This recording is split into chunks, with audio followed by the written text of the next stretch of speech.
There are two versions of a tragedy, the one the public sees and the one that lives underneath. Public statements, measured appearances, and carefully worded appeals can show only so much. Behind the lens, in private moments, lies the real story.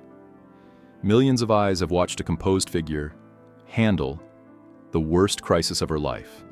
They call it strength, resilience, grace.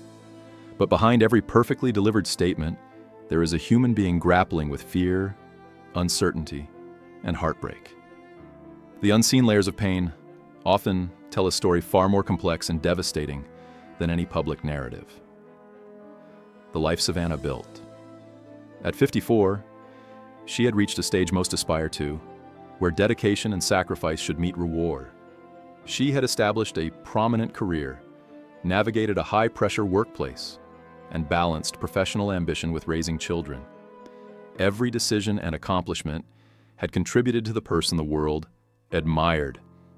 Yet, life can be cruelly unpredictable. A single day, a single event can shatter the careful balance of achievement and stability. For her, February 1st, 2026 became that day.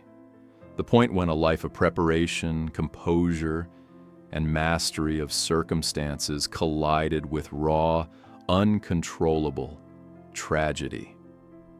The moment the world changed. On that February morning, her mother's home was discovered empty. The sheriff confirmed what no one wanted to hear. An elderly woman had been taken against her will. The word kidnapping now defined the lives of those who loved her. From that moment, Savannah's life split into two tracks. The public one, where she had to remain composed and communicate precisely, and the private one, where she faced the uncertainty of whether her mother would ever return. The public saw dignity and composure. Privately, every minute was consumed by fear for a loved one's life. The physical reality. The first layer of this tragedy is painfully concrete. Her mother, 84 years old, required daily medication to survive. Each hour without it increased the risk to her health.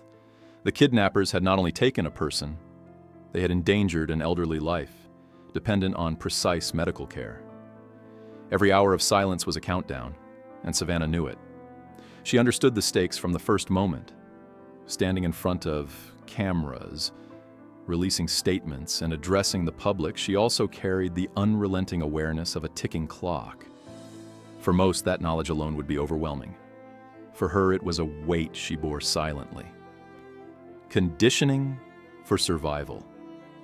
The second layer of tragedy lies in her upbringing. From childhood, she was taught to perform under pressure, to hide vulnerability, and to carry pain without letting it disrupt her function. Strength was not optional, it was essential. Vulnerability was a liability. These lessons shaped every choice she made and every response she had. By adulthood, these principles were not instructions, but the architecture of her identity. In the face of her mother's disappearance, Savannah's composure was not just resilience. It was the outcome of a lifetime of conditioning that demanded she perform, even when the situation was unbearable. Performing under pressure. In the days following the disappearance, she delivered statements with precise structure and clarity. Her words were measured, her demeanor unwavering. The public praised what they saw as grace and extraordinary strength. Yet beneath this appearance was survival behavior, a performance forged by years of expectation and conditioning. She did not have the luxury of panic. She could not afford a single misstep. Every carefully chosen word masked the personal turmoil of a daughter desperately hoping her mother would be returned safely. Strength in public became an essential strategy, not merely a trait, in the fight to protect and advocate for her mother. The battle. Within the real tragedy extends beyond external pressure.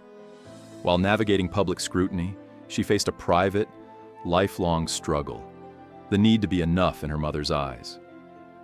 Even at 54, with accomplishments through her that would satisfy many, she carried the same internal tension from childhood.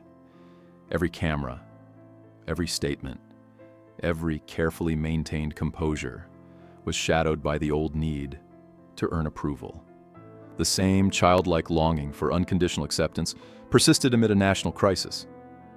The tragedy is amplified by the duality, fighting to secure a loved one's safety, while simultaneously confronting internalized pressures that never truly fade, even at the height of personal achievement.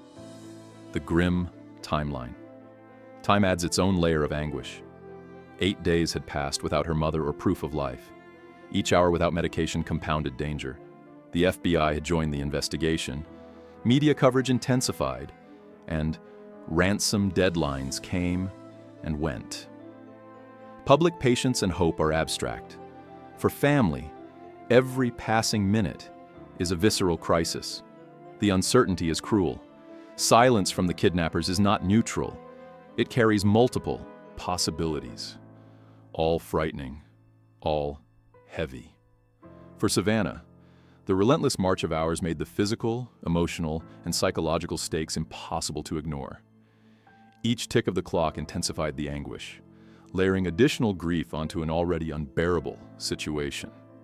The public statements. Her public statements were released on specific days following her mother's disappearance. Each message displayed composure, clarity, and structure. She thanked the public, addressed the kidnappers, and maintained dignity under extreme pressure. These appearances reflected what she had been raised to embody: precision, calm, and control. The world saw confidence and professionalism. Few saw the fear underlying it, the constant calculation to avoid mistakes, the private despair hidden beneath measured words. The public statement became a performance, necessary for influence and clarity, yet simultaneously a shield against the private agony no one could witness. The role of love and expectation. Love, as expressed in her upbringing, came with conditions. Her mother's care was fierce and real, but it was tied to expectation and achievement. Strength and composure were measures of worth. Vulnerability was suppressed. In the midst of crisis, this upbringing shaped her response. She did not falter because she could not falter.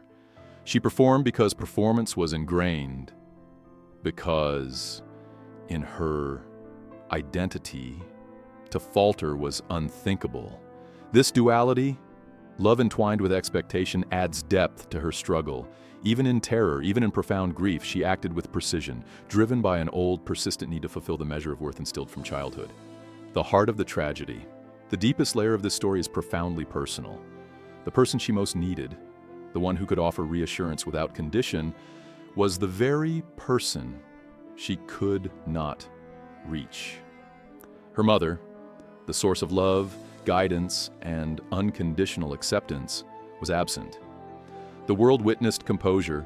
The private reality was unmitigated anguish. Every step of survival, every statement made with poise, was shadowed by the absence of the ultimate reassurance.